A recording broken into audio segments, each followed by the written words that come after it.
Hey, how are you tonight? Doing okay, how about you? Oh, pretty good. Good. Thanks.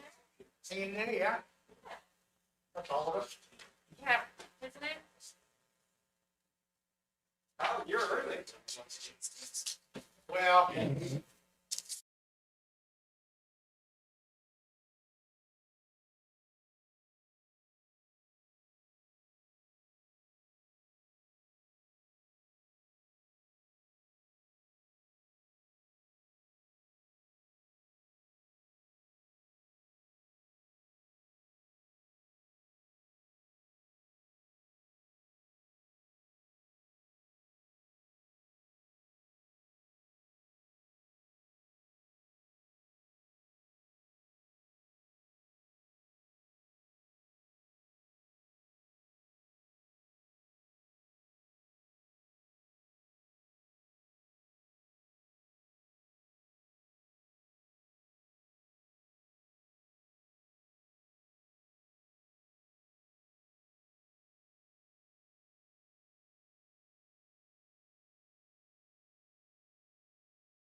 Yeah, it is, that's probably part of it.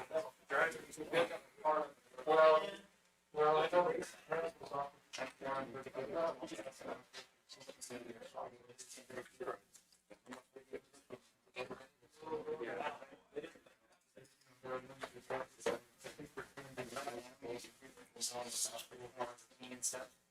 But when you speak into the mics, it sounds. I'm always different. It is great. Same with this one here, it's on, this one right here is already on. And then we have one underneath, constantly. Okay. If someone needs to, we want to talk to them. Hey, there he is. I don't know. I'm okay with it. Me too. Unless the mayor wants to stay. No, I'm okay with that. Let's come. Want me to grab another chair here? Yeah. Dave, go back to the line. Oh, Yeah, let me start with it.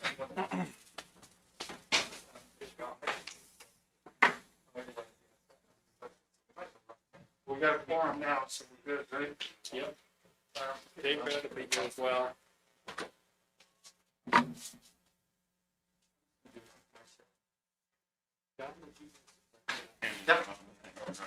Check, check, check, check.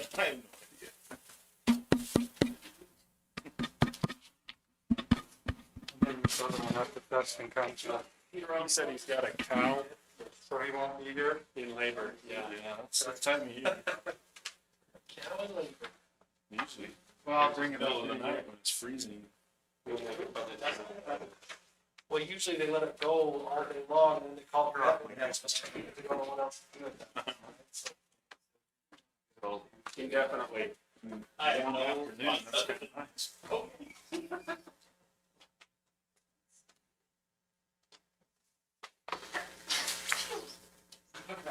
I think you're spot.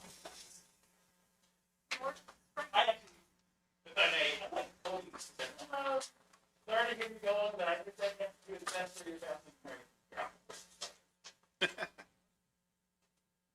I was gonna say. He's like singing it on like the Grinch. Happy night, you snooze, you lose. Sit the crap. Very slow. Did they? Yeah. Were they? Well, according to that, from the house too. Yeah, and Anna, Eddie. And then, Ken and Breeze, I left them big on theirs.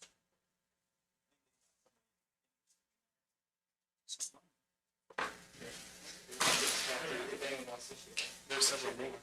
We did this that year. Man, were we this close before? No, it's kind of weird, huh? I think you guys were close to right down some bit. Doesn't have much Well, room. not you, you, kind of just I'm right in the middle of my mic. like this, there. That'll work. It's been a while, it's not too big. If you start here and go around Hey. this way, it's 6 feet. You can actually. You don't, unless you have a thing like 15 feet to lose, so we're good. You want me to sit between, well, you've had the shot too. I've had I've the had both my shots. Me too, so I'm good. It's the unclean people they need, Yeah. you all need to worry about. Share this meeting, if someone else shares it. We have our math Yeah, right, yeah. so it's good. Might explain.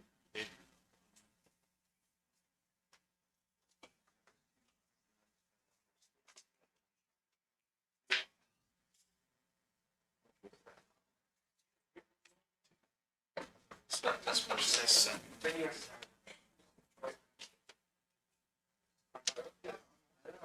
you doing? Hey, Chris. You should have saw last week's, last council meeting. No. My meeting's only tomorrow. Yeah.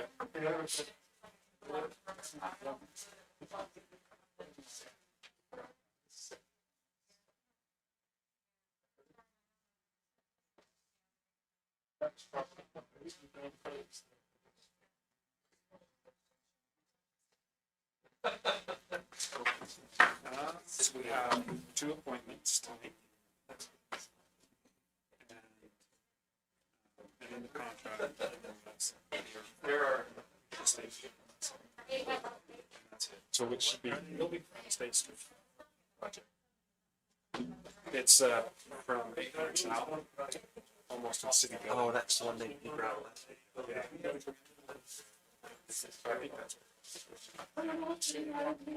Was I right, Brett?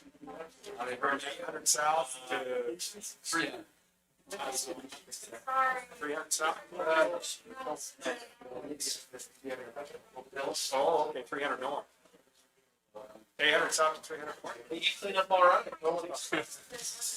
Right out here. Yeah, this State Street, that's what he's talking about. Yeah, we're just going right, basically right there to the. Kurt, are we good? Yeah. Video. Okay. As soon as Don's, once it's done. Yeah. Yes. He recommends keeping the mask. It's bad. I mean, you can have a mask. Are you? Can you hear it? Is it projecting through the speakers? I feel like I'm going to eat this thing. I know. Gotta lean way forward though. Yeah. That's as far as it'll go. All right. Well, we'll go ahead and call this meeting to order. We appreciate everybody being here tonight. As customary, we'll start with a prayer that will be given by Don Busenbark, and then a pledge of allegiance, if you'd follow me in that. Really quickly, though, as far as roll call goes, we're all here except Dustin. Councilman White, he won't be able to make it tonight, so just for the minute's sake.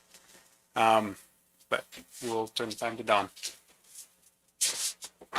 Dear Heavenly Father, grateful for this opportunity to meet as a council and members of Roosevelt City. We hope to pray thy spirit will be with us as we discuss the matters of Roosevelt City, that we can do the best to meet the needs of the constituents of the people in Roosevelt. We're grateful for their willingness to serve, and we're grateful for the many people that work for the city of Roosevelt. Hope and pray that all will be well with them. We're grateful for this land that we live in, and ask that we continue to enjoy those freedoms that we have at this time. We're grateful again to thee and all the many blessings. In the name of thy Son, Jesus Christ. Amen. I pledge allegiance to the flag of the United States of America and to the republic for which it stands, one nation, under God, indivisible, with liberty and justice for all.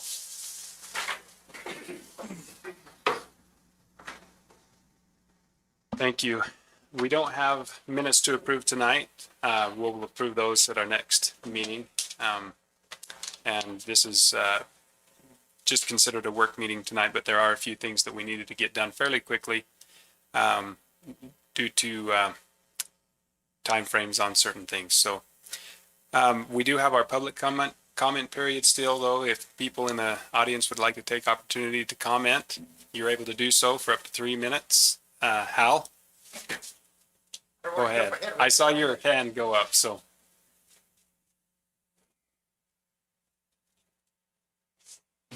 I'm Hal Hupp. I live on 800 South. I nicknamed it East Bonneville Boulevard. But well,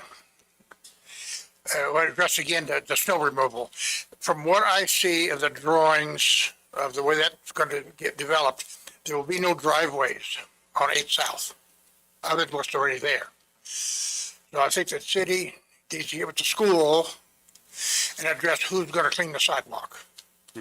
I can do part of it, but I'm not going to clean from 450 over to 50 East. So anyway, I think it needs to be addressed now rather than waiting until next year. Okay. Don't pass the buck. So, I was going to say, I was hoping that our public works director was here, but we can pass that on to him. yeah, and I'll bend his ear too. So Sounds good. okay, appreciate it. Thank you. Thanks, Hal. Are there any others that would like to take opportunity? Sure. And if you would state your name for the record. My name's Derek Nelson. I live here in Roosevelt. I've never done this before, so lead me, guide me. I don't know. You're good. I had a question for the council and the mayor regarding the vacancy with the chief of police. Is it going to be tabled anytime soon, or what the process is going to be for filling that position? So the last meeting that we had, we made an offer to an individual. They declined that offer. And so that put us back, not to the starting line, but that's just put us back, and we're kind of regrouping and seeing what we're going to do moving forward with that. So Do we know what the process is going to be? Are you going to take from the original pool? Or you're not going to go to the very beginning and start up? no, to be completely honest, there's maybe one or two other candidates that may be added to that pool, but we will maintain that top three. And there's one or two other candidates that we may interview. They will go through the exact same process that the initial candidates went through, but we'll ultimately make our decision from that pool or one or two of those other candidates. But again, if we interview anyone else, they will go through the same process. Do we have a time frame on when? I just talked with our HR director, Brock, today. He's over on this side. We're going to get, because the position was posted open until filled, so it's never had a hard cutoff or anything else. We've still received some applicants, but we had where we had an offer out, we haven't really entertained any new applicants. Now that that applicant has declined, we will possibly entertain new applicants, but they will have to meet the same criteria. And so he's working on that. It'll probably be within the next week or two. We would like to have something by the next council meeting, which is 2 weeks from now, at least an idea of which direction we're going to go. So hopefully we'll have a more sure answer by our next council meeting. Okay, thank you. I'd like to take just a minute just to maybe just make a recommendation. I know that there's one of the applicants that made it to the top four, Ammon Manning. Mm-hmm. I don't know where he was at in the top four, but I do know he made it to the top four. And I'd just like to take a minute and just let the council, the mayor, know my feelings. I've been in law enforcement here in the basin for 30 years. And during those 30 years, I've worked for at least 7 or 8 sheriffs, 3 chiefs. I've seen a lot of administrations. I've worked for a lot of administrators, and I've seen a lot of police officers come and go. I've seen what a good administration can do, and I've seen what a poorly run administration can do. And knowing Ammon Manning, I've known him for 20 plus years. I was his field training officer back in, I believe it was in 96. And I've been a personal friend of his. I've seen his growth in law enforcement, and there's some of these people that come and go in law enforcement.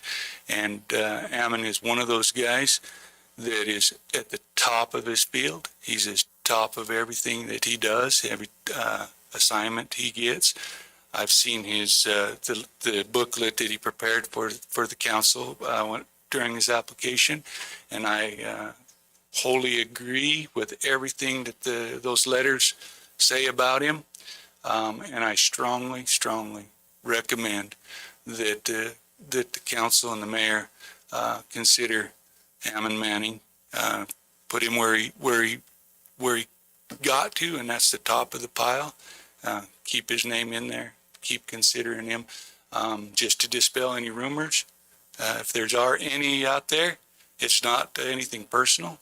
I don't, you'll never see me come back to work for Roosevelt City. It's not because I'm hoping for a position under Ammon, in case that's out there. I just, as a resident of Roosevelt, I love this town. I love this department. I was a part of this department, and I'd like to see that continue. And I know through Ammon's leadership, it would continue to take leaps and bounds. So I just, in your process, I'd like to see you keep him where he needs to be. Thank you for your time. Thank you. Thanks. Are there any others that would like to comment? Yes. So I'm CJ Cox. I'm a resident of Roosevelt City. Kind of just prepared something here. So I'm here to speak today about the chief of police position. One person in particular who is the top applicant is the perfect candidate for the position, Ammon Manning. I have known Ammon for several years and have only ever known him to have the utmost integrity. He is very intelligent, and he's the person that I go to that when I have questions that nobody else can answer. Ammon would be able to restore the police department to the standards that it should be. He had approximately 30 recommendations for the chief of police position from high-ranking officials, including judges, district attorneys, sheriffs, police chiefs, and more. He has the education and the experience to run a police department efficiently, as well as the area and the community knowledge, being a native of the area. He has a sincere care and love for our city and the people. In particular, myself as well as the majority of the patrol officers with Roosevelt City all hope and look forward to serving the community with Ammon as our chief. Ammon is someone who can be trusted, especially by the community he would be serving. Thank you for your time. Thank you.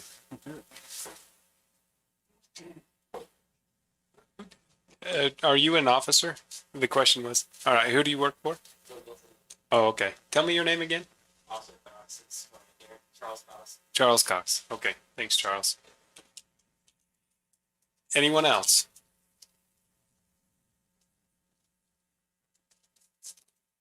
All right. Seeing none, we'll go ahead and move forward.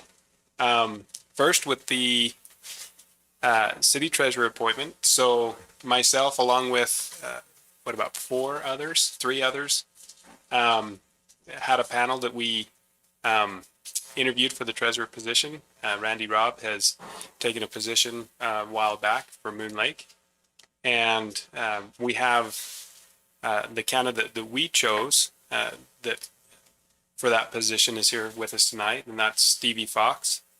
And we have a preliminary contract that we've kind of formed and drawn up for her. We've met with Stevie and discussed terms of the contract, those types of things. Obviously, everyone that's been paying much attention as to what we've been doing with appointed positions lately understands that those contracts are pretty cookie cutter. They're everyone's treated basically the same in those. There are a few differences, and that comes to wages and a few little stipulations. So, Stevie, do you want to take a minute and introduce yourself to the council?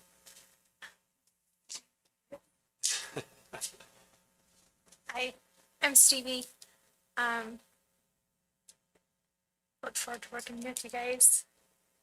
I don't know what you want me to say. Yeah, just maybe. Yeah, that's just fine. I asked you if I had to say anything and you said no.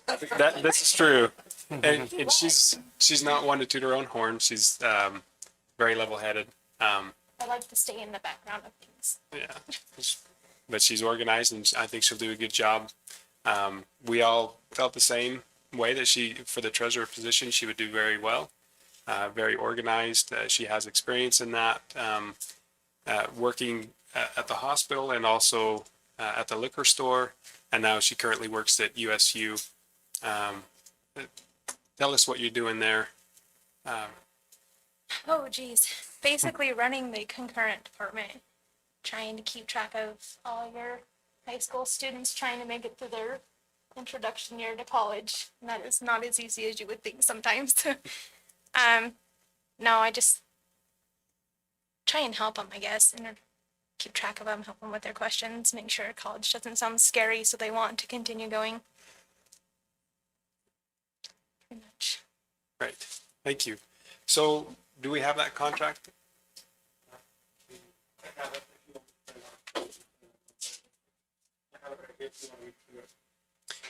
Well, I would like to just hit the high points on it at least, so that the council knows what we've discussed. Looks like they got it pulled up there for us.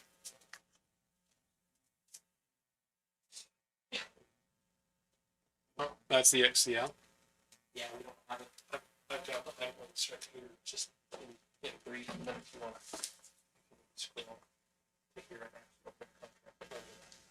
Yeah.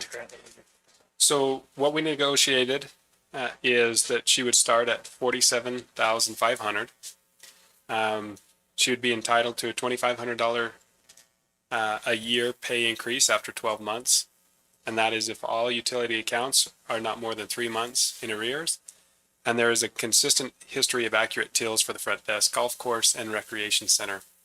She will start with 80 hours of paid vacation. That'll be available up front to use this year. And then vacation will accrue normally after that point. And she's also asking for 2 months severance pay.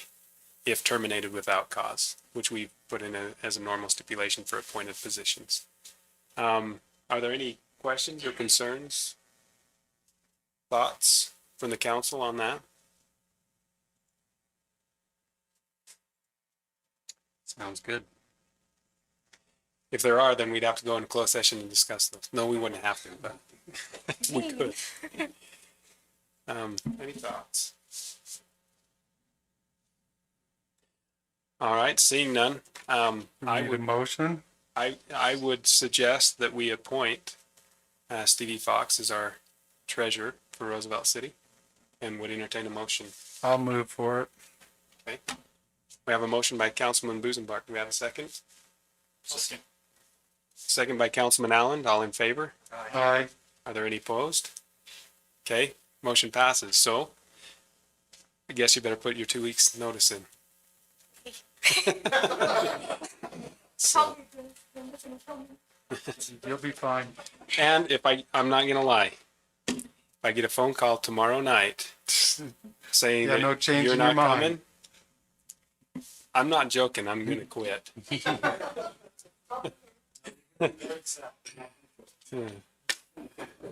I'm gonna take it personal. Yeah. Starting to take it personal. So no, thank you, Stevie, and appreciate the council brought. Do you need this? Will you look up the next one? So,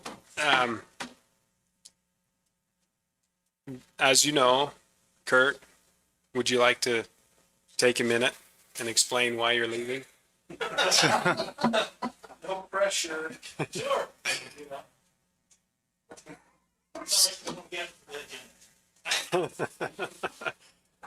So Kurt currently is our finance director / recorder for Roosevelt City. He's done a fantastic job, and I'll let him explain what's transpired. So, First of all, I want to say how wonderful Roosevelt City is and the elected officials and staff. Just briefly, prior to my coming to Roosevelt City, I was in the process of being interviewed for a position as a comptroller with Wasatch Front Regional Council. They're a multi-municipal planning organization covering Salt Lake, Davis, Tooele, Box Elder, Weber, and Morgan counties. And I believed I was one of the final candidates, but then due to the pandemic, they suspended the recruitment.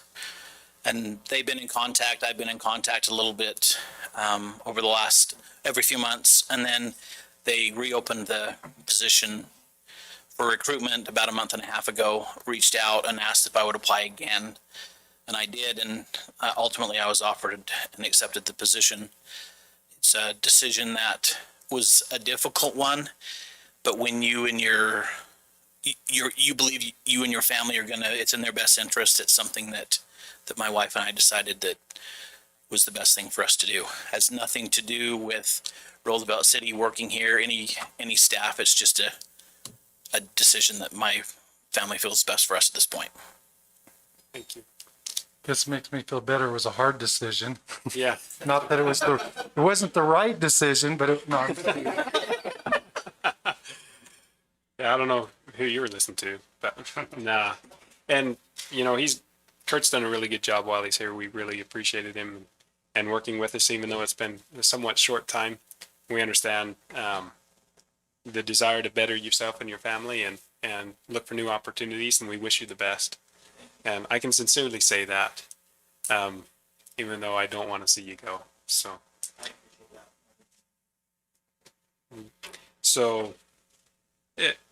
in an interesting series of events, so when we were interviewing for the treasurer position, one of the candidates that interviewed for the treasurer position had a lot of experience in finance and was qualified for the finance position and the reporter. And she is here with us tonight. Now, I know this is pretty quick. It was a fairly quick decision. And so if the council doesn't feel, and Rhonda is sitting with us tonight, Rhonda Goodrich, she's the one that interviewed for the treasurer position. And when this came up, we thought she would be a perfect candidate. We thought her skill set fit that position better than the treasurer position. And, but we know it was a pretty quick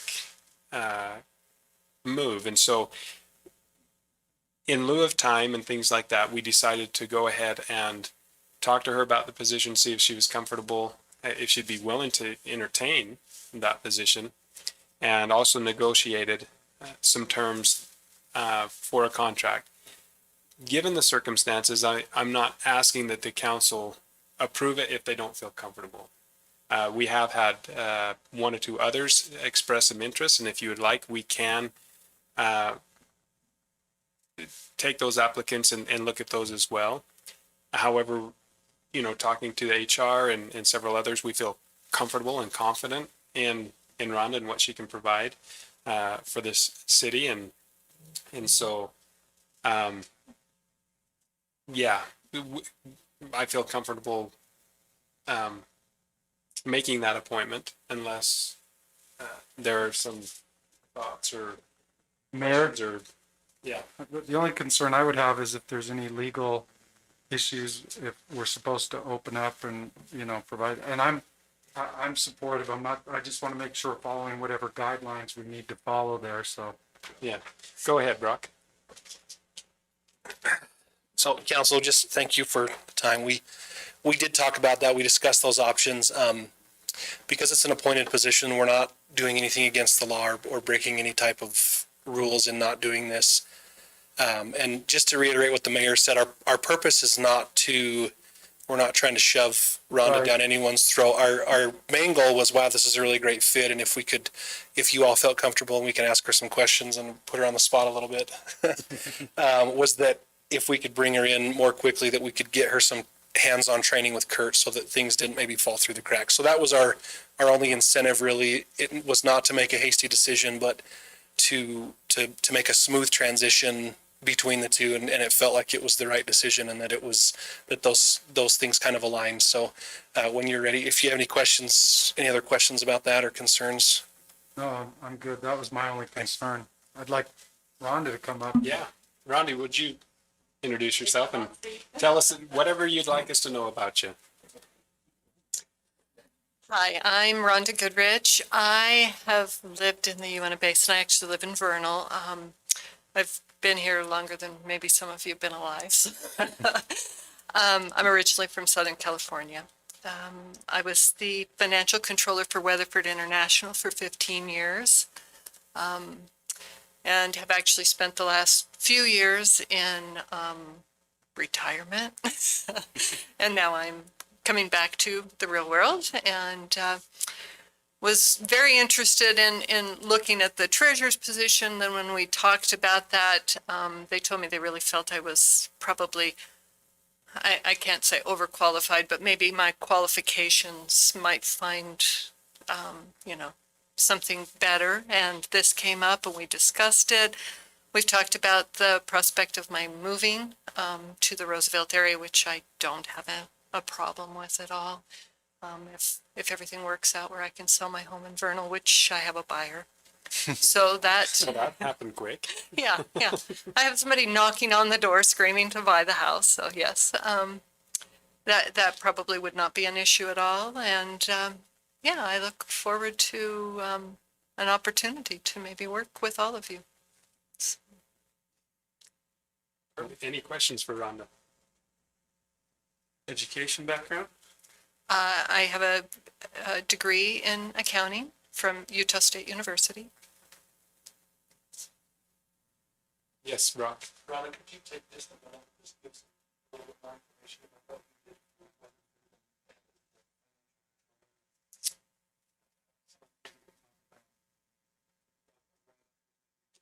did? Okay. While I was at Weatherford, I had a team of accountants, financial managers who worked under me. We did all of the budgeting and the forecasting and the financial reporting. I also worked on ERP implementations, going from one financial system to another. Weatherford was notorious for buying up every company in sight, and so we had a lot of conversions, I also did a lot of acquisitions at one point with them, so.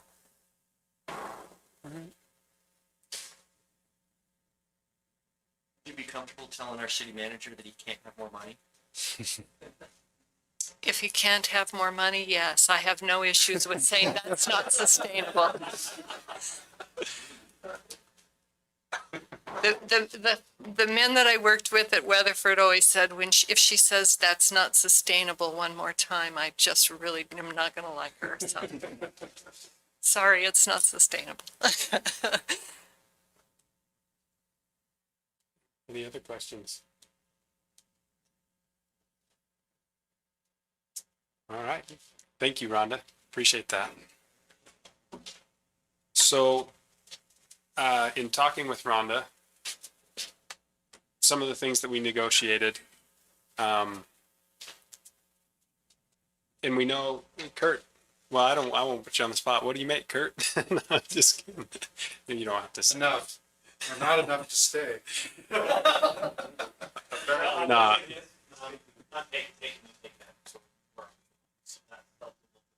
He says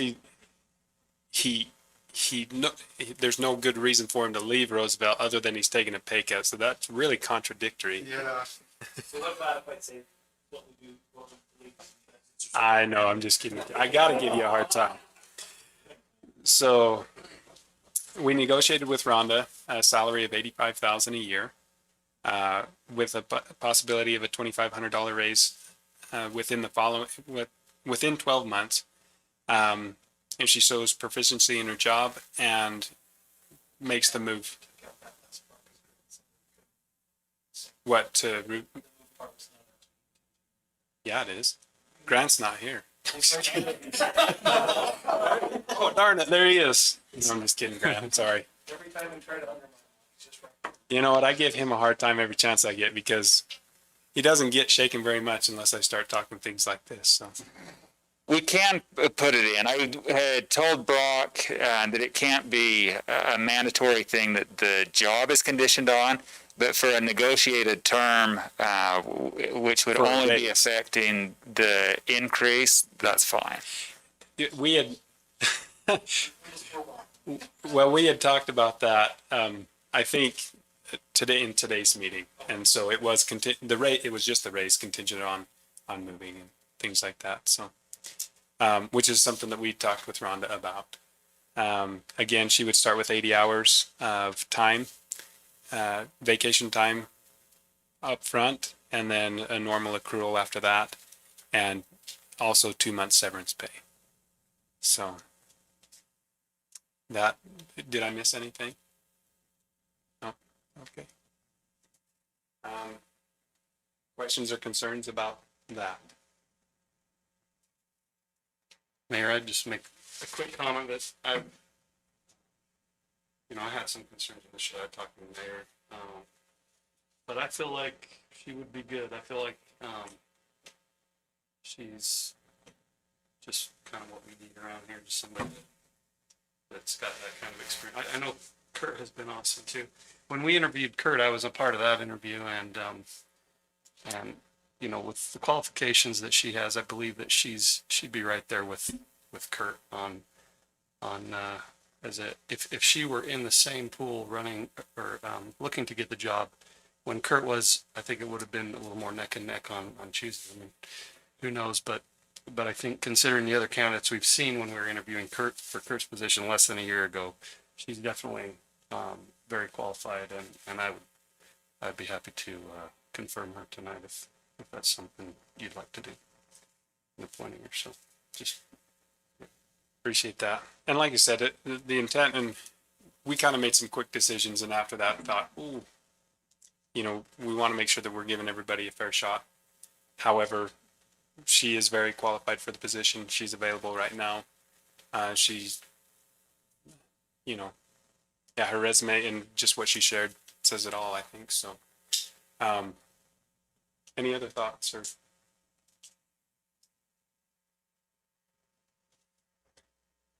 Seeing none or hearing none, I would present Rhonda Goodrich as an appointment for the recorder/finance director position for Roosevelt City, and would entertain a motion.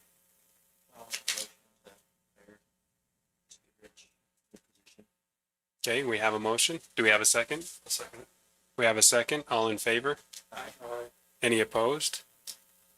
Okay, hearing none, motion passes. So I guess we'll work out as soon as you can come to work. We'll get that figured out and get you and Kurt together and get rolling on that. So, all right, thank you. Thanks, Brock. All right, next we have Scott Duncan with us tonight. We do have a contract that's in the works for XCL Resources. And is it far enough along, Grant, that we're seeking an approval tonight, or does it still need to be negotiated? Well, there's part of it that we're suggesting an oral agreement, because there's one piece of this that has to get started right away in order for it to work this year. And then there's some terms of the water agreement that are still needing to be worked out. I think that would be bringing that to you next month. But do you want to come up, Scott? So this is Scott Duncan, as you had announced, JR. He's here representing XCL Resources. He wanted to talk to council just briefly, and then I'll explain the proposed terms for the agreement. Yeah, first off, I just wanted to, on XCL's behalf, wanted to express our appreciation for Mr. Claiborne reaching out to us. We appreciate the opportunity to work with Roosevelt City in this respect. A big need of ours in just the industry as a whole is water. We are looking at opportunities to reuse our produced water to limit the amount of fresh water, the valuable resource we have, but we don't have enough of that. So we do have to reach out and acquire some fresh water. So XCL as a whole, we do appreciate this opportunity. We look forward to working with Roosevelt City closely. XCL has been a great company to get to know and to be huge opportunity for me to be brought on board. They look to be involved in the community, and I'm excited for the things that they will bring to the community. So the contract that we're talking about, we do look forward to getting that done in a timely manner within the coming weeks. But I'm here and ready to commit to verbally. I wish, we made the comment in our meeting this morning that it's hard to buy the grain when you don't have the train. So we kind of need to get this vault in place before we can commit to the water, just because of the time constraint before Roosevelt City turns water into the pipeline. And so we just wanted to just come here and show our commitment to being able to get that vault put in place, and then we'll work out the details of the contract in the coming weeks. So to kind of fill in a little bit too, so the water that they're seeking to purchase is coming out of Sandwash Reservoir. Roosevelt City has 3,000 acre feet there. We use about 1,500 acre feet for our secondary system right now. However, the other 1,500 acre feet was being leased to the state for fish flows, and that lease is coming to an end. So that water is available, and it's not something that we need right at the moment for Roosevelt City. So we thought it was a good partnership with XCL. The vault that he's talking about, it will be coming off of Duchesne County Water Conservancy District's pipeline that comes out of Sand Wash, 36-inch line, and where they're going to take it, they'll need to have a vault and valves and things like that to be able to take that water. There's not one currently, and so this contract is addressing the vault and being able to get that water, and then the grant can take it from here. So. Yeah, the agreement that Kurt has up on the board is one that we're still doing some red lines with XCL on right now. But the basic terms are that they're wanting upwards of 1,200 acre feet per year because we'll be starting mid-year for them. They're not going to need that much for the first year, so it would probably be a reduced amount the first year, and then there are provisions in there where if there's extra water available and they need it, that they would be able to exceed the 1,200 gallons. We're still waiting for final revisions to come back from XCL's legal department, but we feel like we have a little bit of time on this one because the water won't be going in the pipeline until April 15th. But that is creating the problem with the vault, is that there's a very short period of time that we have to get the vault installed before the water is going to be in the pipeline. So Scott's here on behalf of XCL tonight and has represented to us that he can enter into a binding agreement with you on XCL's behalf regarding the vault. And then we'll have to talk about the water purchase later. But what XCL is proposing is that they will cover whatever the cost is to Roosevelt City for the vault. And as JR mentioned, there is a third party that's part of this because Duchesne County Water Conservancy District are the ones that have the line that we're going to have to tap. Scott and Ryan, I don't know if JR sat in on the conversations, but there have been discussions with them already. They're willing to allow the vault to be installed on the line and have been trying to help come up with an approximate cost, but they haven't had enough time to really narrow it down yet. They're saying that it could be anywhere from $100,000 to $500,000 for installation of the vault. So XCL's side of this agreement is that they're willing to cover all of the costs so that Roosevelt City doesn't have to worry that we're expending funds for something when there's not an agreement in place that we could end up being stuck with. But Roosevelt City's part of the agreement is that we'll make a good faith effort to work with Duchesne County Water Conservancy District to make arrangements for the vault to be installed, and we'll also keep XCL in the loop on what the anticipated costs are going to be. They want to be informed before the funds are expended for the vault, where they're the ones that are going to be paying for it, regardless of how much it costs.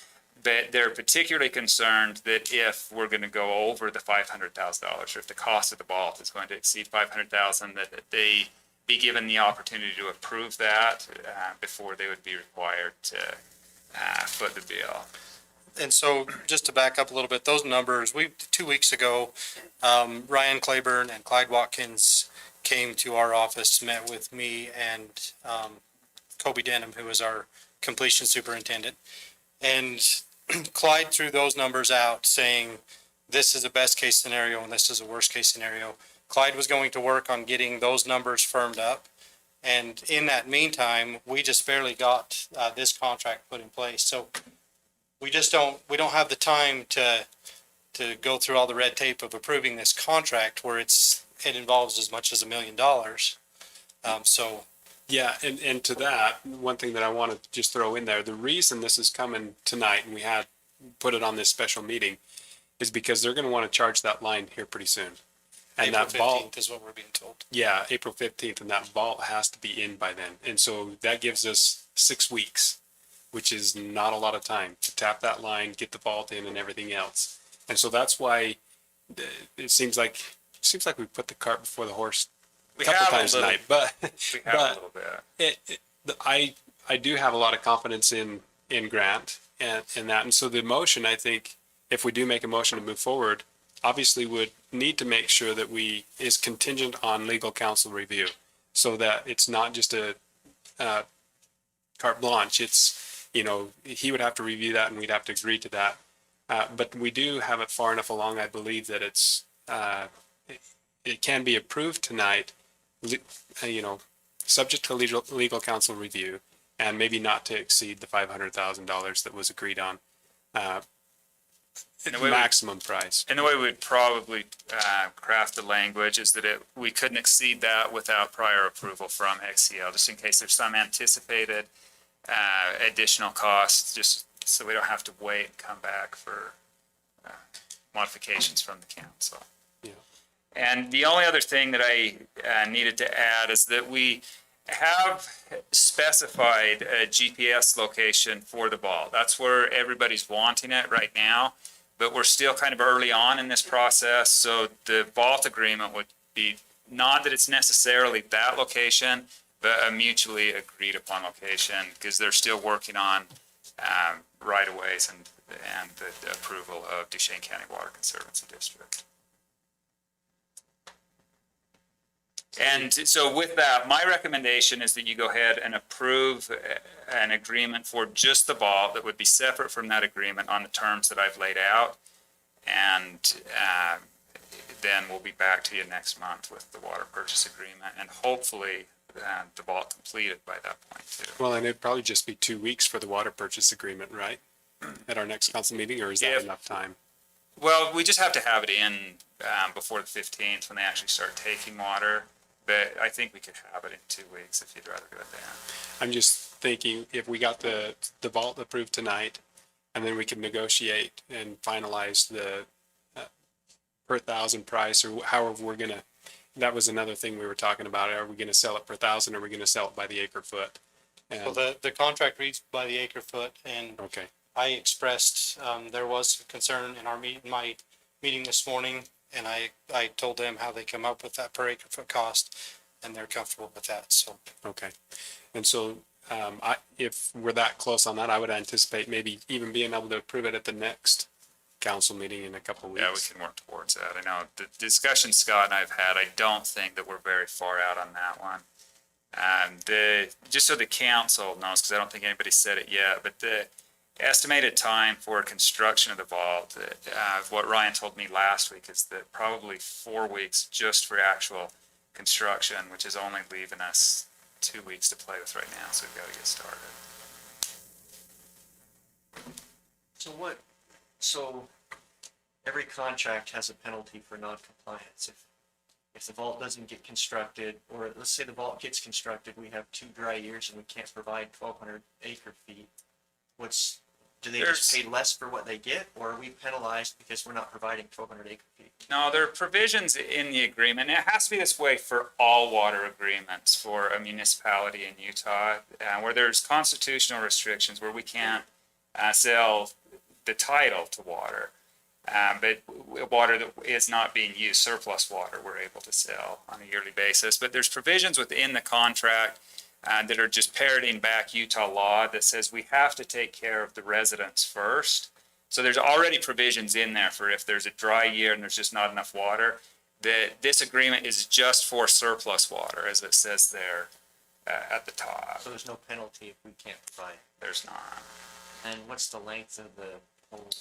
It's currently, and this is one thing that there may be a little bit of back and forth on still in the red lines, but currently it's a 1-year agreement with automatic renewal provisions for the later years. And that would continue until one side or the other gives notice, and that process is laid out in the agreement too. And that's exactly what our management would like to see is the yearly contract, automatic renewal, but us be able to negotiate the volumes if we, Ryan said there's sometimes potentially additional volumes that we could add to that 1,200 acre feet. We are one of probably the only operator within the proximity to be able to handle this water at the capacity that we want to handle it. So we would like to see it that way, just a renewing contract on a yearly basis. And Vince, there are also provisions in there to adjust the price of the water on the extended terms is what they're called. and to just speak to that a little bit too, we have a minimum of 1,500 acre feet that's available, but we also didn't want to contract for the full 1,500 acre feet right off the bat either, knowing that there may be some shortfalls in years. And so we were comfortable with the 1,200 acre feet, and giving us that 300 acre feet reserve just in case. And so there's a couple of other things that are built in, but again, Scott mentioned if that 300 acre feet is available towards the end of the year and they want to contract it or just purchase that, it's already written in the contract that they can purchase that at probably the negotiated price that we did for the other. But yeah, right now, they would be able to buy whatever they wanted and we had available at the same price per acre. So if we make a motion you're looking for a motion to approve going forward with the vault construction, which we're not paying for.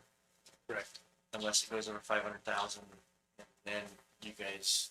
Then we negotiate it from there.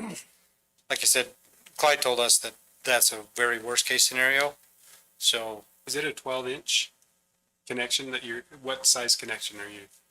I think we're going to do a 12-inch connection. It's a 32-inch line. Right. So we are going to have to put a 32-inch valve in there to isolate Roosevelt City during the winter months. So from that valve to Roosevelt City can be drained, and Oh, I that see. system can be So protected. the upper system will still be charged, and I think it's what we talked about, so you could use it all year. Okay. What type of revenue? Peanuts. I'm just kidding. The proposed sales Lots of price, yeah, the Yeah. proposed sales price right now is, It was $2.75 a thousand, $2.75 a thousand. I scroll think. down a little But- bit, Kurt, and it'll show the acre foot. The calculation on the per acre foot is 1,500,000, or, yeah, $1,005,000, Yeah, I believe. per year. Yeah. Per year. And then obviously we have our costs, but it really is beneficial to Roosevelt City to do this. What was the acre foot price, Scott? I'm not seeing this. It was $896.10 Per acre foot. per acre foot. It's in Article 4, right at the top of Article 4.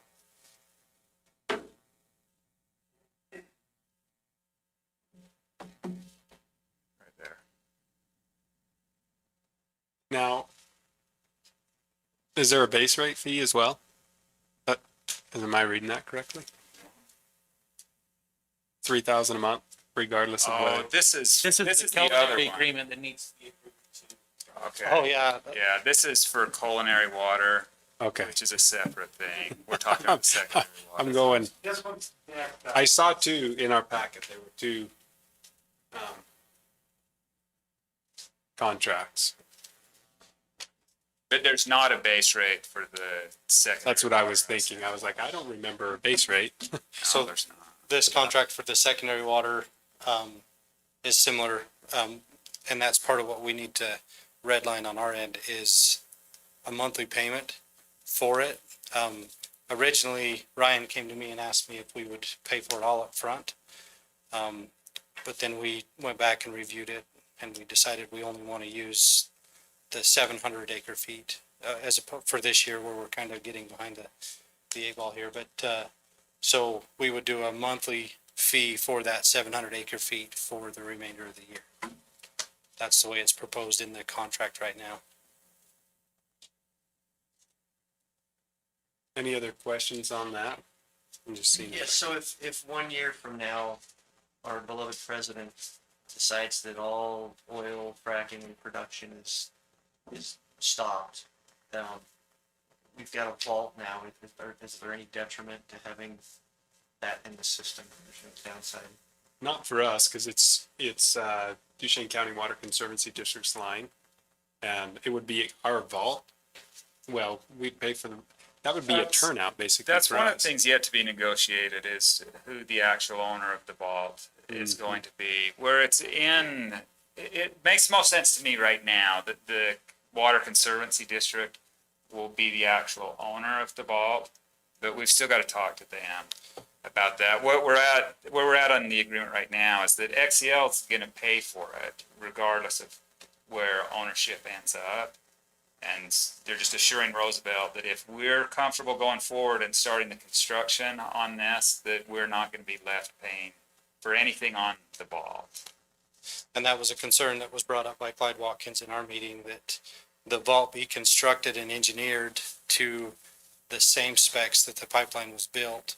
So it's winterized and it's able to handle the elements and not be a hindrance to the system going forward in the future.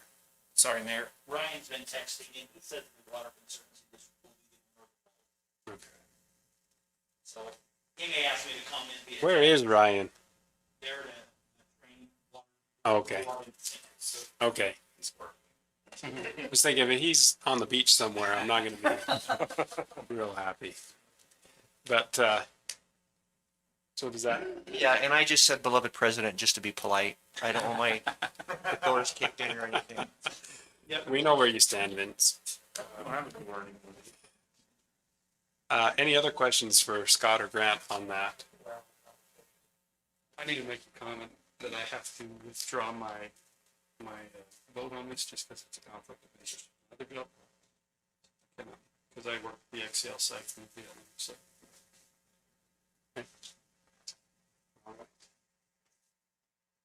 Any other thoughts, comments? Anything from Ryan before? He just said he could hear, so. Okay. All right. He's on a beach. He's smarter than some of us. And again, I'll say it again. I think, given the circumstances, I think XCL's, going above and beyond, putting the vault in. I think that's, a benefit to Roosevelt City. Selling the water to them is also a benefit to Roosevelt City. It's a really good partnership in the sense that we have water, that we're not currently going to use. They need water that they currently don't have.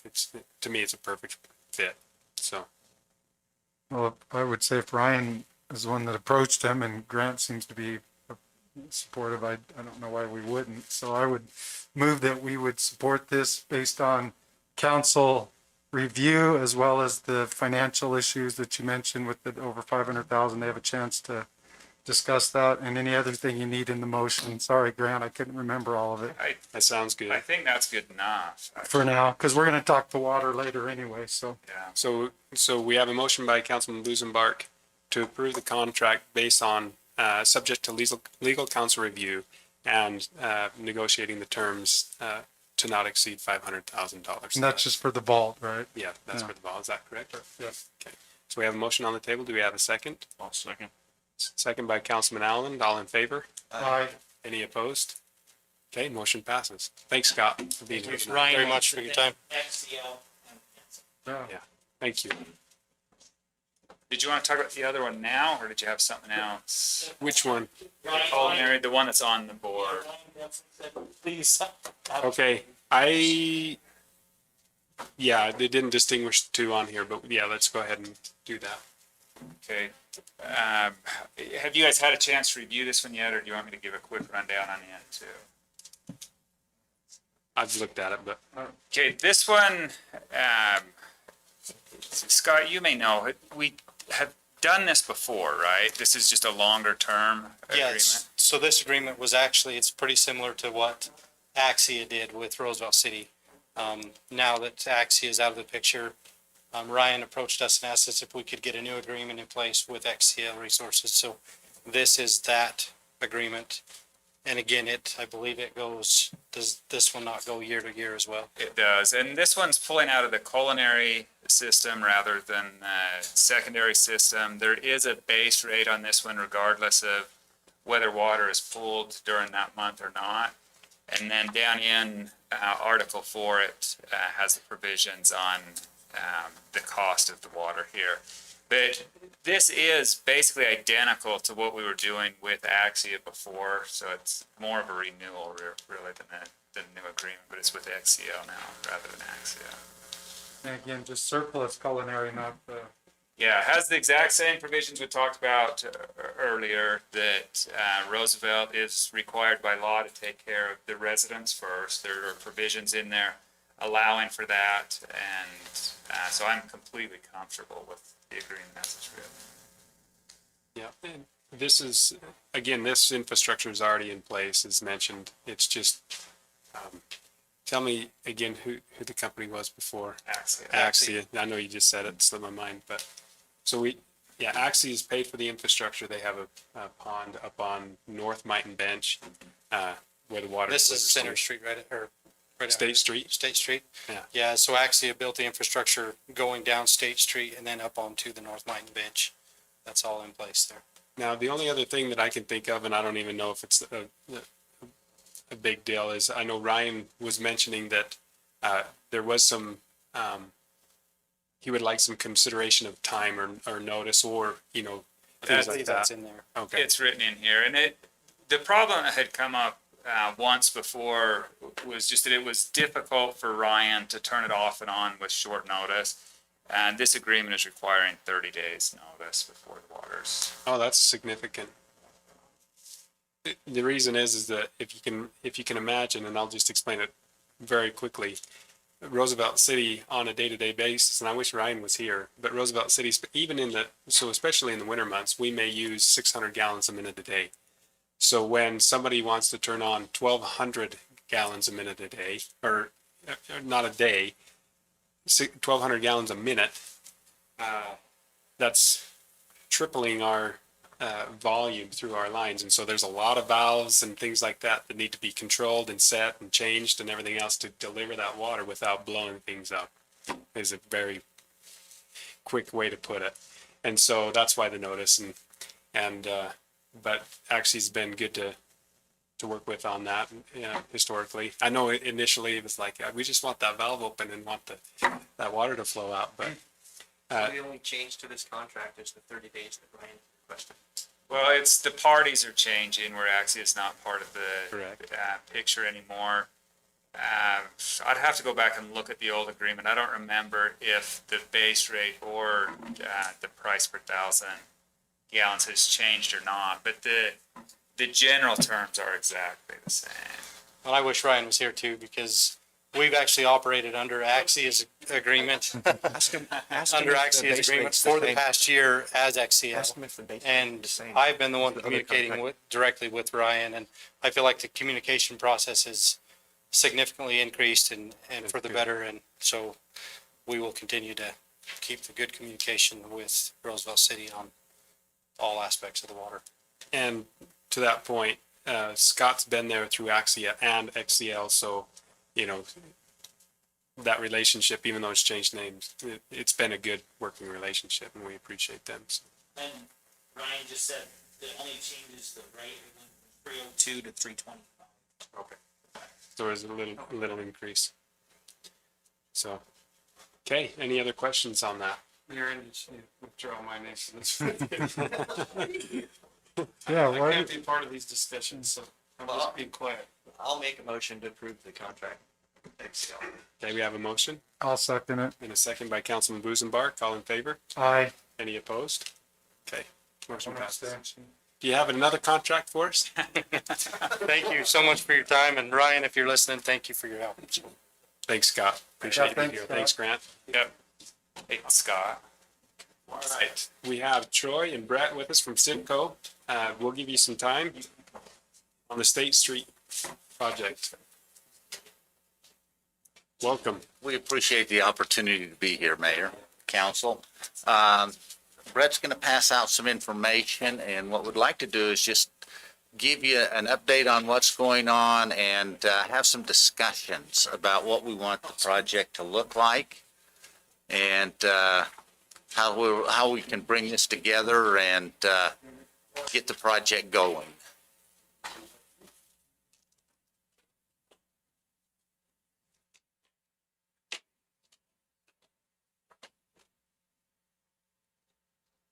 So my initial question, Troy, and I think it shows it here. So we're starting at 8 South, and how far north are we going? We're going to come to 3rd South, just right out here at the south end of the city offices, to the intersection right here on top of the hill to 3rd South with this project. And so with that, I'm going to let Brett take the lead on this discussion. He's our lead designer for the project. And we have had, I'm going to say, numerous meetings with staff and with Larry Montoya from UDOT. He's the project manager from UDOT that has this project. And so Brett, with that, I'm going to turn it over to you, and either Brett and I can answer questions from there. As we were laying out the design in that, some questions came up, and in talking to Kirby, he felt that it was appropriate, and so did we, that we brought it to the city council and get some feedback from you. So this, like Troy said, we're in the very early phases. I've given you 3 packages, and then we have 3 presentations up here that we can go over. So let's start with the one that's up there, which is, the way to keep track of it is the number up here, the 1. That's when you know you got the right one. The other one has a 1P up there. So we want to look at the one that just has the 1 on there. So again, this here starts down at 800 South. It has the standard typical section, and I'll get into the typical section a little bit later, but it's got the 44-foot wide, which would allow us for the 12-foot lanes and the 10-foot shoulders, which is the standard Roosevelt City standard. And then as you flip up through there, pretty much stays consistent up through 600. And then as you get up to 600, one of the things we've done there is 600 is we've introduced a left turn lane onto US 40. And so we have to widen the section out there. I have to move this, the one thing that we are doing that's different than what's out there right now is right now you have a left through lane, and then the right is a free lane. Now we're going to have it as a left turn lane, but it's going to be a through right. So if you want to turn right, you're going to have to pretty much wait for the signal. That was a concern brought up by, I know that seems simple, or, you know. No, it's been brought up several times. It's been brought up by our community. To stop there and try to turn left. And then you got the through left. Yeah.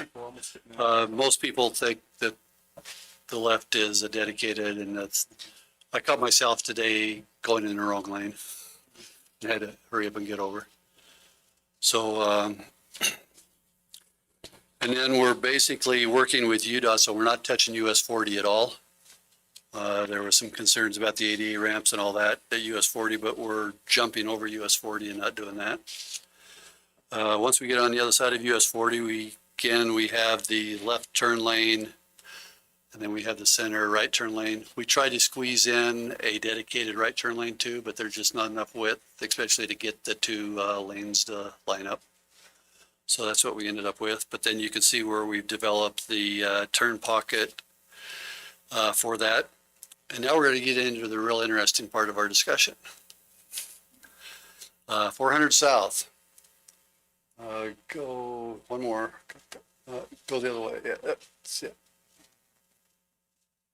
Yeah, that one's good. Okay. Right, the next one. Right there at 400 South, and this is the hill. It's the easiest way to describe it, is the hill from 400 to 300. We're really tight. If we try and widen the road, we're looking at some either small retaining walls or some reinforced slopes or whatever, very costly. So what we're proposing to do is narrow the road down a little bit. Use the existing top back of curb as the back of our sidewalk. And I'll show you a little bit later on the typical sections, what that's going to do typical section wise. But it's basically going to narrow the road down by 2 feet. That's pretty wide road through that. Yeah, and if you get on the top of the hill, as you can see there on the typical, we have a lot of width.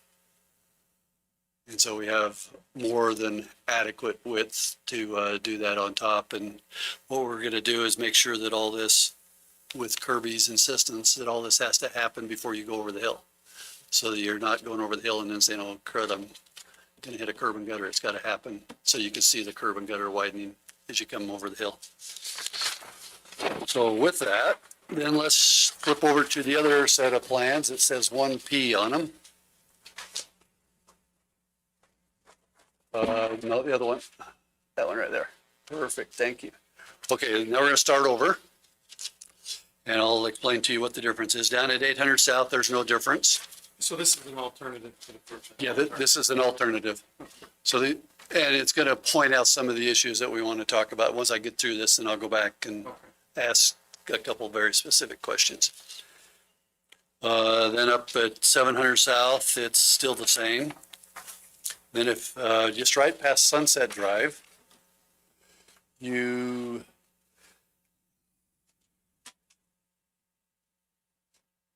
I think he's on the one plan still. Oh, I think yeah. you're on the 1P.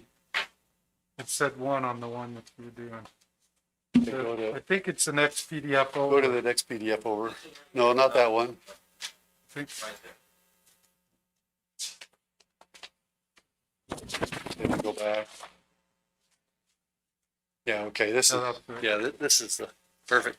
No, you're good. So what we've decided to do there is if you go to the next slide, then we're gonna back up, is with the traffic that's coming out of the gas pumps there at Maverick and all that, and those big trucks turning left and trying to get up to US 40, instead of just having the turn pocket for those trucks, we extended that turn lane all the way past 600. And then after 600, then we dropped that center turn lane.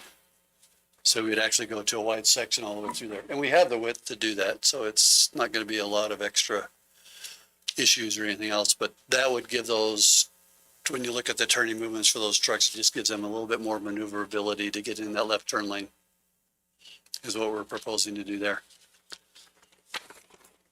Well, the asphalt, we had talked about the asphalt being a little bit thicker from that section on to handle those larger trucks. Yeah, we haven't got into that part of our design yet.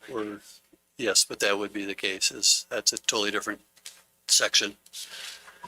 Because there is gonna be a lot of truck traffic just between 600 and US 40. Then one of the things that Kirby talked to us about, which was a good idea, is that he wanted to make sure that if we did the narrowing of the road going over the hill, that we could eventually, if we wanted to, if the city chose to, they could restripe it for a 3-lane section, meaning the center turn lane up and over the hill.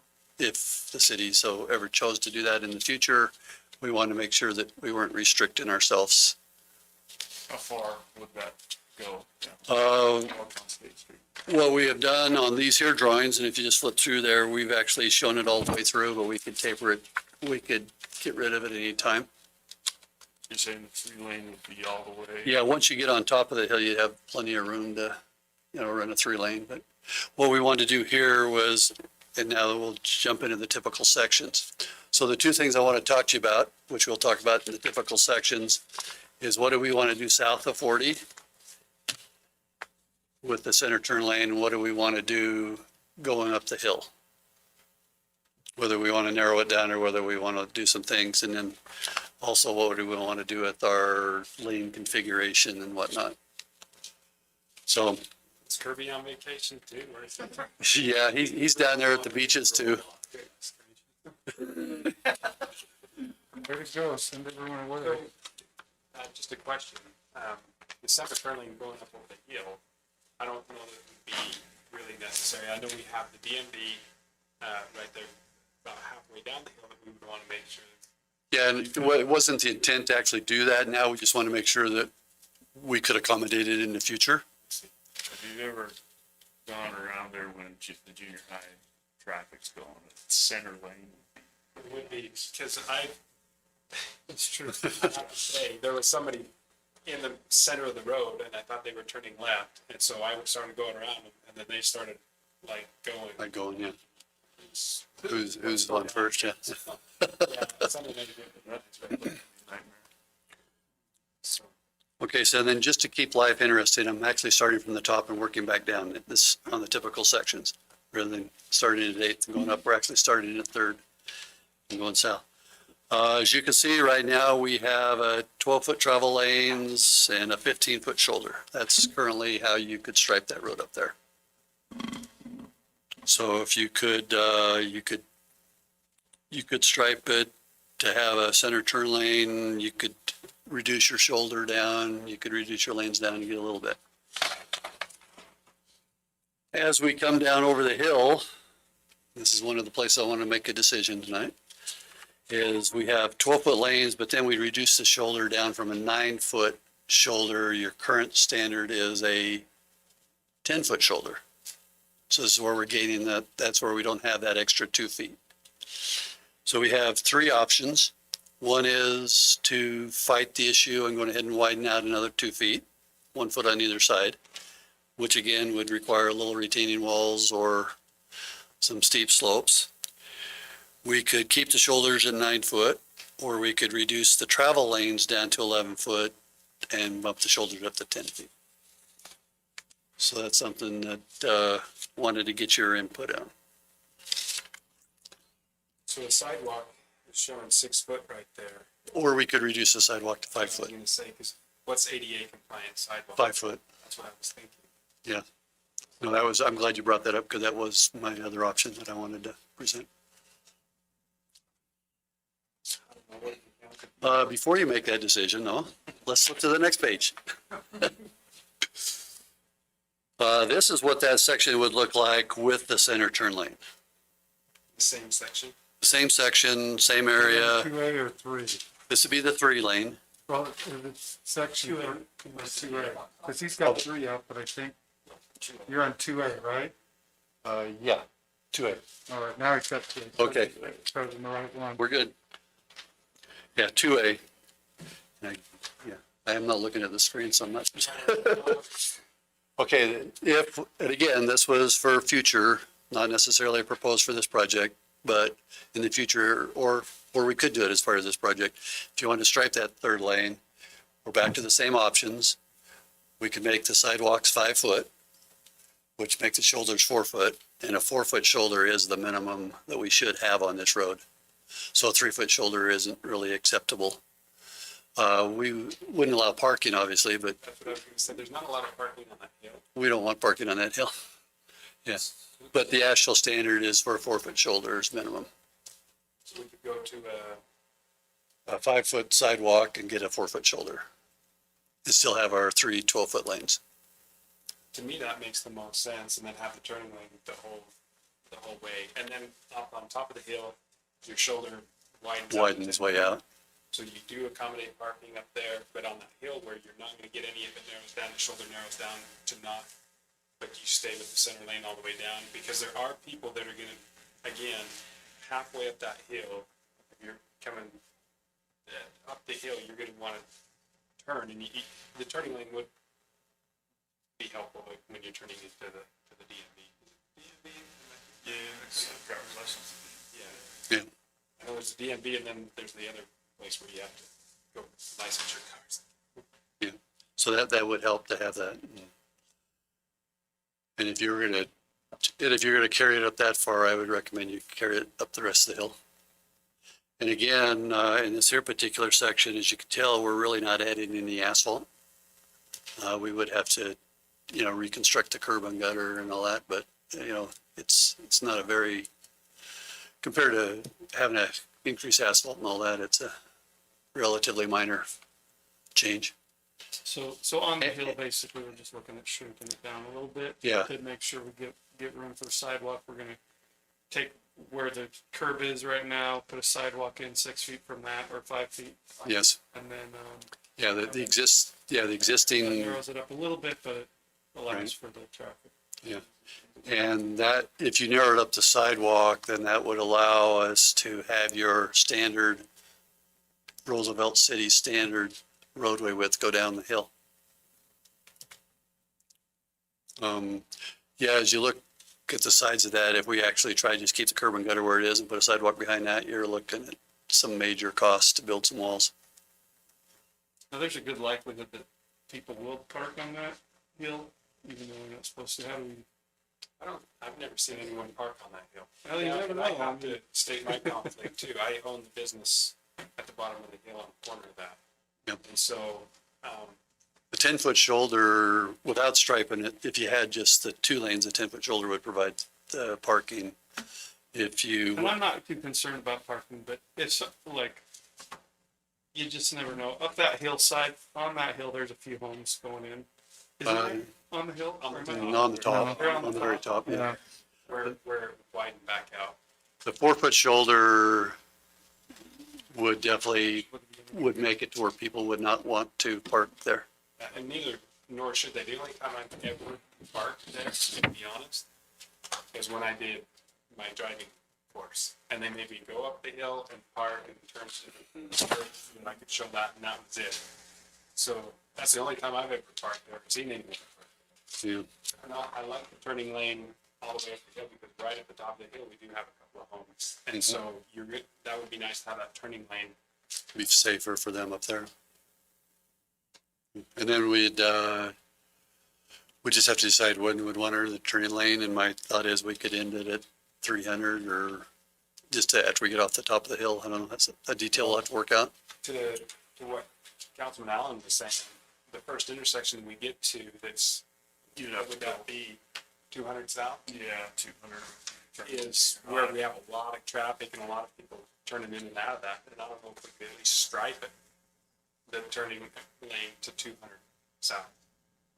Yeah, we can make it work. We can make it with what we're doing, because in the future, one of the next projects will apply.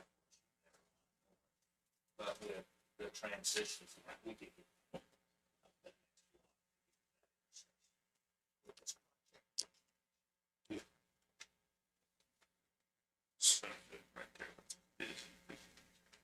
So, what do you think, Alan?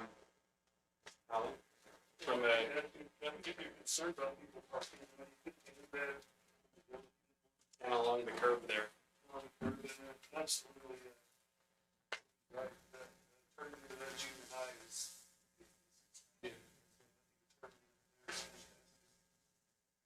And I think that stoplight would get utilized a little bit more during that rush hour in the morning if they knew they had the turn lane available to them, because nobody likes that going straight turn lane all, mixed together. Yeah. Plus, there's only a spot for like 2 or 3 cars up. So. Yeah. Okay. Okay. Solve some good problems we have right there. So you're wanting a decision, Well, some guidance. guidance. Personally, and I don't get a vote, but I get to express my opinion, which is nice. So personally, I think the turning lane, up the hill, clear up the hill, and the 4-foot shoulders, no parking on the hill, I don't think that's really necessary. Do you see a problem with that, from a fighting the fire? There's really no buildings right there that you'd need to. I've never seen anyone park on that, so I don't think that would be an issue. Yeah. Exactly. And then you're talking about reducing the sidewalks down to 5 foot. Yeah, To in that get it- section, To get us the extra. yeah. Yeah, no. I don't think that's as long as they're ADA compliant, I think that would be fine. Yeah, 5 foot is the minimum for that. So that would be my thought. I don't know. Well, do we need the space more on the sidewalks or on the road? I mean, because our standard is 10 feet, but what if, it's on a hill, on a sidewalk, what if there's 2 strollers, one going up, one going down? That wouldn't be a problem. What, 5 feet's big enough for something like that? I don't know. That's something to consider. We wouldn't get the turning lane though if we We wouldn't get the turning lane? Well, you could you could get the turning lane, you could reduce the lane. Oh, With a little that's bit. one thing to Yeah, like an you could, 11 foot. yeah. You could do that. What size, did you guys help us with the 8th South project? Yes. From 8th South to 5th East? Now, I know we have a turning lane in there, but that is narrow. Every single one of those are narrow. What size are those lanes? those are 11s and 11s. So it's 33 feet That's tight. on all 3 of those. It's 33 feet and then the shoulder 5.5 feet. If I remember. Because it's a 44-foot wide section on the south. Yes, that one is tight through some of those areas there. Well, Just for reference, that gives some. Yeah, no, if anyone doesn't have any strong opinions on that sidewalk, I think it would be fine at 5 feet. Like, I'm perfectly okay with that, but I know that there's this is a walking friendly community, and, if we have wheelchairs and strollers and things like. And I'll do some more checking on that. One of the things that ADA does allow you to do is if we needed to, we could build a pad so far up to where it'd be wider or whatever, if need Sort be. of like a turnout. Yeah, like a little bit of turnout. So I'll do some more checking into that. I'm not too concerned, but if there's anyone that is concerned, I just want to know, like, I don't know myself, which I'd just like to see area that. is better to have more room, the road or the sidewalk. I'd just like to see the guy pushing the wheelchair up there or holding the wheelchair down as you're coming down the hill. Do we have, I think we'll make do with whatever we get. so the other sidewalks that we have in our area, so where are some areas that we have 5-foot sidewalks? You got 4 foot up on top. Yes. Yeah, those are only 4 feet up on top. Right. Not sure where 5 foot ones are. We're 5 foot. Can't remember. I don't remember if they're We use, 5 foot or I think they are 6 foot on State Street going south of 8th South. And I think that they are also 6 footers on 8th South. I can't remember what we did there. And this would only be for that section, right? It Yeah, would we could, yeah, as soon as we get, narrow up the hill and then it'd widen back. yeah, out. it'd be basically from 4th to the top of the hill. If anyone has concerns with putting 5 feet, I'd consider maybe putting more room on that side, but honestly, I'm okay with a 5 foot sidewalk myself, but wanted to discuss that, What would be your recommendation? I actually thought the 5-foot sidewalk would be the way I would do it and have the 4-foot, have it so that when you do the 3-lane section, you put the 4-foot shoulders in there.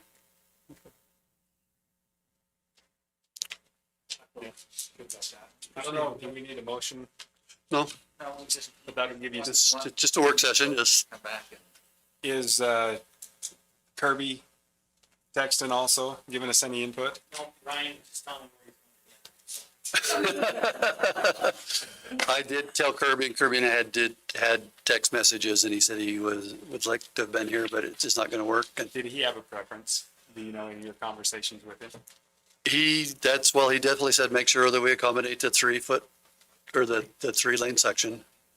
Other than that, he was wanting to bring it back to you guys and have your input. Is that pretty much a consensus that we'd like the 3 lanes stay at 12 feet? And Well, that would maintain the city's standard typical section through there, so, which is good. that's, Okay, That would well, we'll go through with that and we'll go, from what I'm hearing, we'll put the center turn lane in there all the way up over the hill, then we'll work at transitioning back. perfect. And UDOT will review these plans too, but they shouldn't have a problem with any of that. No, they will definitely have a lot of reviews on these, and that's one of the things we have to do is make sure that it does pass the UDOT smell test. Okay, So like, they would not agree with the 3-foot shoulders. okay, yeah, well, there we go. But they will with the 4-foot. They would agree with the 4-foot. Brett or Troy, would not be good just to explain when this is anticipated to start construction. with that, the basic idea with this is we're gonna be designing this until September, through the summer, to take all of this because the construction money is not available until the 1st of October. And so the project will be advertised in October, with a bid opening date mid-November in round weeks. Here so that we can look at this, with the idea that if there's any of the items in this that needs to take place during the winter, those can be done, such as we've been talking about, extending the secondary water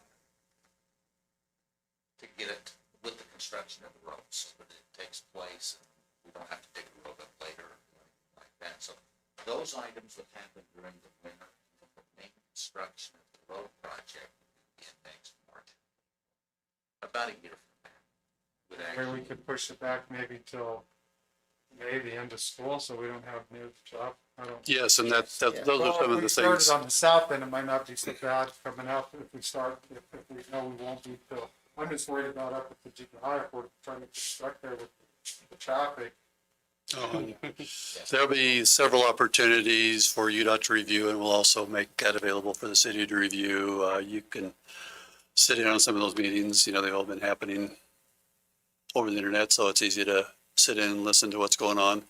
And then towards the end of it is when we have those really frank discussions about how much we're gonna allow them to close the road, how much we're gonna, what the restriction's gonna be. South, or we just started, That'll be up to the contractor to decide. Yeah, the more, it's one of those balancing acts, is we want to tell the contractor what to do, but the more restrictions we put on contractors, the more the cost goes up. my only concern would be having it in March or April with school still going on, if we're closer to the end of May, at least with that section, then we're not gonna deal with as much. There is one solution, But, pray for a pandemic. No school. yeah, I'm not praying for that.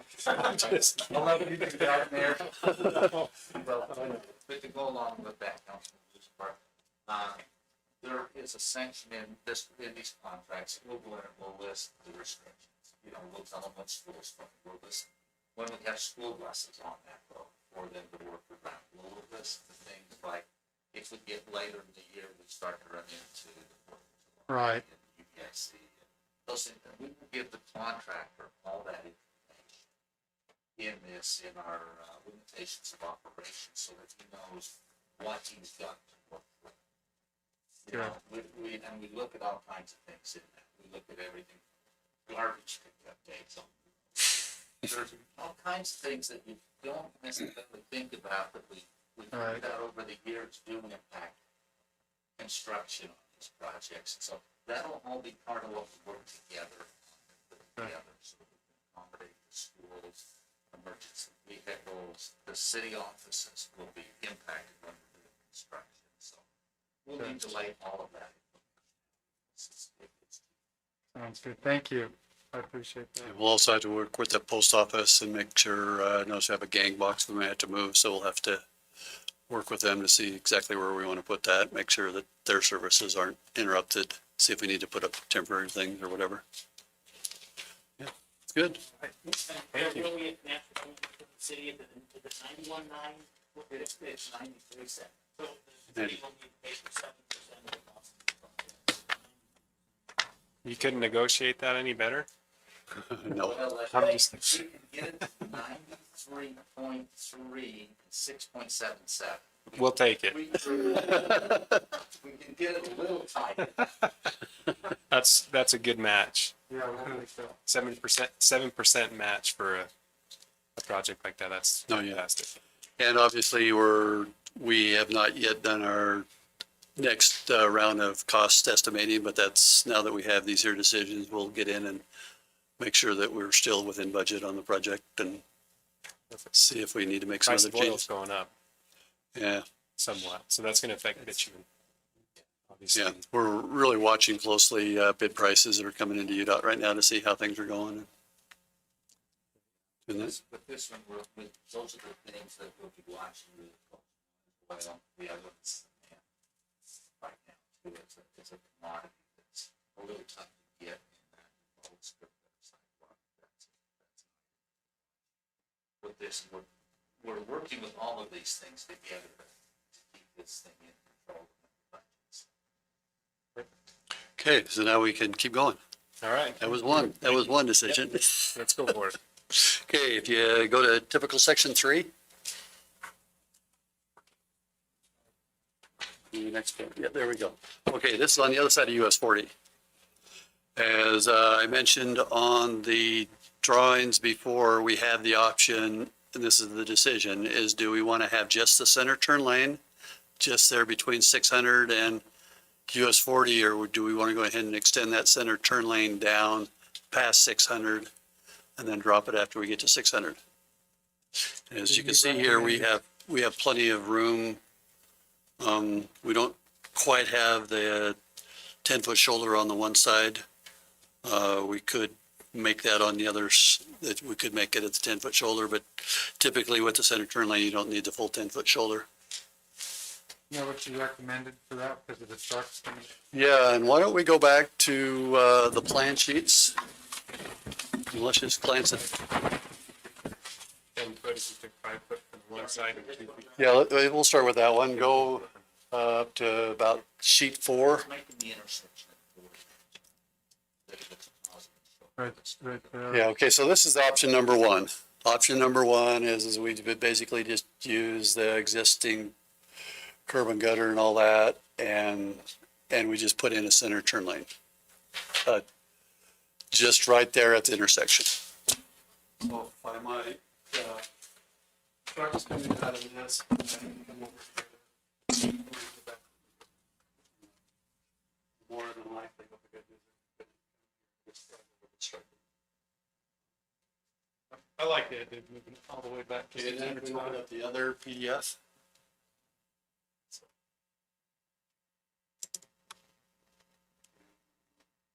Right up. Okay, then this here one, just after sunset, we've gone ahead and developed this. And we would develop it, sorry, no, that's okay. We would develop it so that if you wanted to turn left into here, there'd be a turn pocket for you to turn left.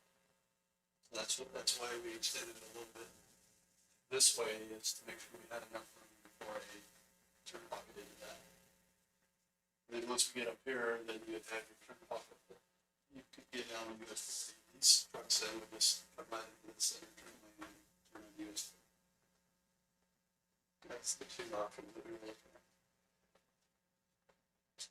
But this one you kind of think would be more beneficial for the area, right? Yeah, For flow. for the big trucks and all that, they would have their own lane to get into and all that. And as this lane backs up with, you get two trucks in there, the way we have it designed, they'd either be on the striping where they're not supposed to be, or they would be blocking the lane.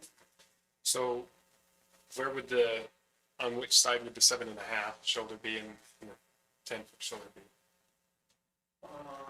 Section. The 7.5 would be on, if I get it right, the 7.5 would be on the east side. Would be on the road. I think you're correct there, That looks like it. Troy. Yes. So I only, go ahead. I was just gonna say, I think this plan is better for business for Maverick. More trucks are probably gonna be less hindered by when trucks pick a place to fuel up, they want a place that's easy to get in and easy to get out of. And I think that would increase revenue there, which would actually benefit the city and tax revenues. Well, I think the flow too for the citizens, if you have trucks blocking because there's not enough room, I think that's an issue too, where if there's room for them to have that and there's still room for the patrons, right? I personally like this one. I agree with that. The only question I would have is, in my opinion, or if I'm thinking correctly, there's plenty of parking on the Maverick side, and so the 10-foot shoulder wouldn't necessarily need to be on that side because nobody's going to be parking on the sidewalk anyway. They're going to be parking in Maverick. I will tell you the one thing that definitely controlled where that shoulder was. Yeah. And we'll look at it some more, but it's lining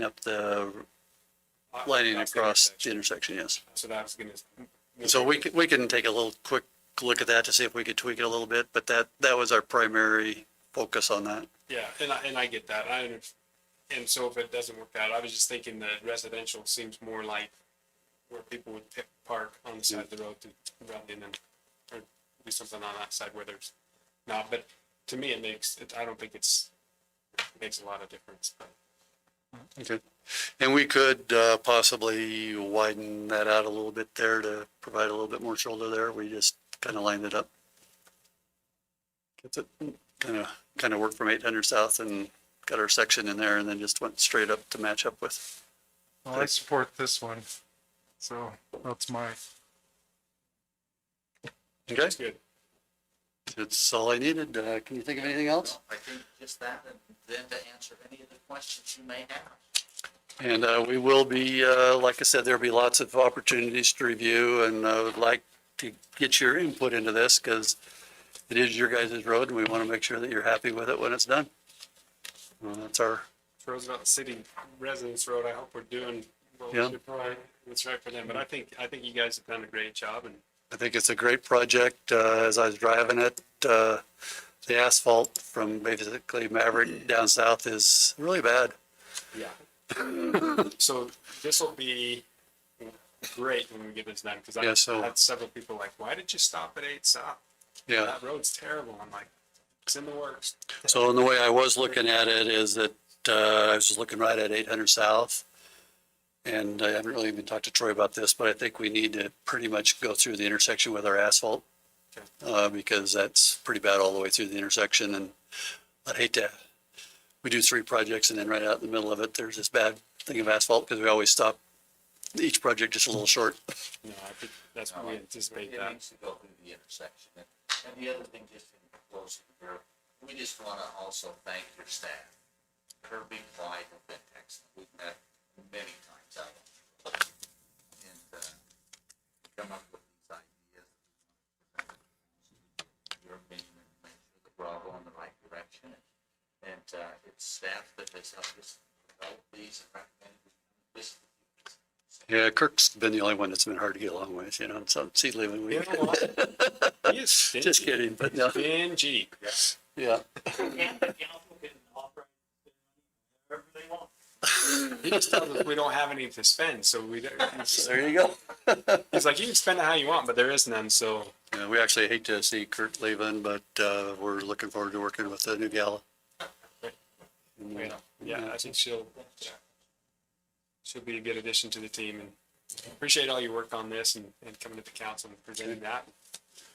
That, at least we've answered your question. I think. No, that's any other questions? Yeah, just besides just wanting to give you an update on the project, I really wanted to get some direction on those two issues. So, and I like what the city has decided to do.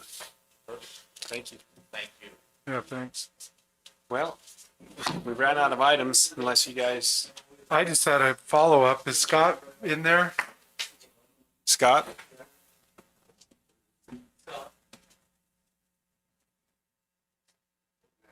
Scott, I've had about 5 patrons approach me in my neighborhood on that house, the burned Oh one. yeah, there's an update on that.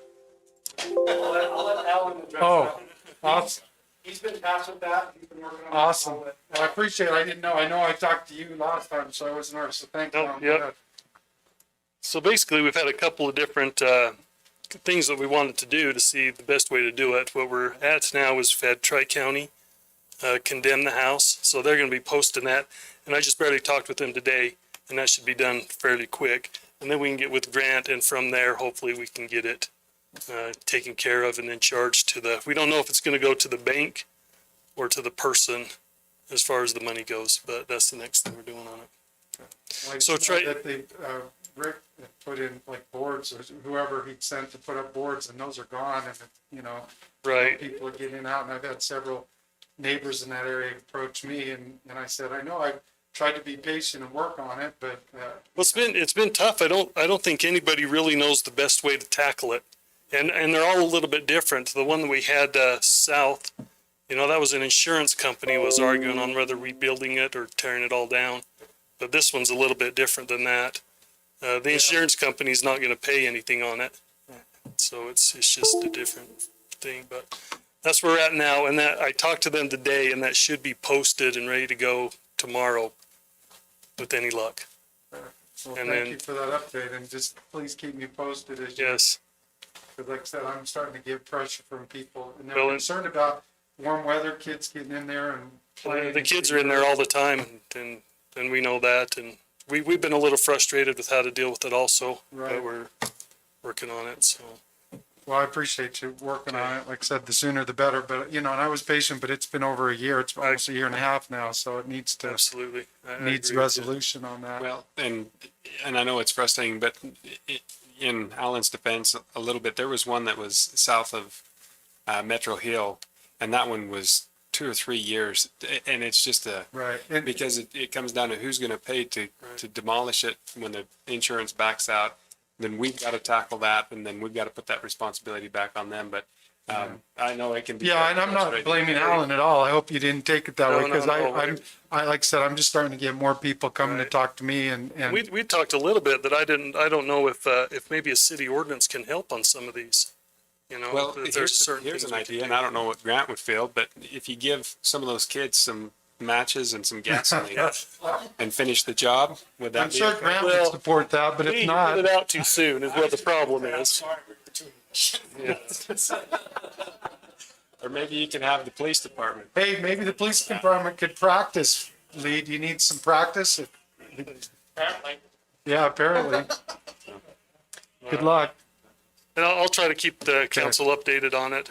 And thank you. And again, I'm not, like I said, I'm just getting more people starting to come talk to me and about it, and I've tried to be And pretty rightfully patient. so. I mean, I think we need a way to get these houses that are dangerous gone sooner. Right. And I agree, maybe we need to look at it, an ordinance of some kind that for, and I don't know if other cities have a similar ordinance, like there's a time frame. Yeah, as soon as it's uninhabitable, then you can start the process and get it done with. I agree, and that's probably. I don't know if we're it's an looking at option or ordinance, not. and I think Right, that that's would what be I'm a saying, is maybe we need to look into that, just because we have had, it's not just this house, like I said, the one south, there was another one, Ryan was telling me that was over a year. Yeah. They had another problem, so I think if it's it's not all the time, but it's nice if we already had an ordinance in place that we could then say, hey, this is ordinance, this is the way it goes. But I don't want to just do an ordinance without making sure we're following, proper, Right, legal- and I'm not sure if it's a legal option or not, Yeah. but it came up when we were investigating some of this. I think there at least needs to be a standard procedure on that. Right, Whether yeah, it's that's an what- ordinance or not, but because you know as well as I do, we're gonna be gone in a few years and the next council's gonna be dealing with the same Same problem. thing. And then they're gonna be trying to muddle through it too. So if we could get something in place to where, there's a standard process that we follow, I think it would speed it up. Thank you, Alan. Thank you. All right, anything else? If not, would entertain a motion to adjourn. Actually, I got something. That's too late. Go ahead. I forgot to, you're right. It's a good thing I didn't have this thing. Thank you. So we planned that retreat for the mayor and council for next Monday. We had a lot of staff out of town under Rural Wall getting certifications. I'm going to go ahead and we not do that on Monday because it's just due to staffing and stuff like that. We set it for sometime in April. I believe I spoke with the mayor and we thought the appropriate time would be a work meeting in April. And we'll try to cut it down to 3 or 4 hours versus doing a full day. If council is okay with doing that, I would prefer to move that council retreat to that date. And yeah, if we can't start a little bit earlier, that would be great. So the thought was they'll have more time to get their information compiled. My thought for them was if you can vet your projects amongst yourselves and try to prioritize the best you can in what needs you have, whether it's the police department, public works or whatever, and then have a pretty well put together presentation for the council that they've already vetted as department heads and agreed that that's the best thing to do for the city. I think that would be beneficial to us versus getting 50 different projects that then we've got to say, okay, which ones are we going to pick and which ones aren't we going to pick? That would kind of help with that. And then, again, if we could start at 4 o'clock instead of 5:30 on our first meeting in April, we could be done, within a few.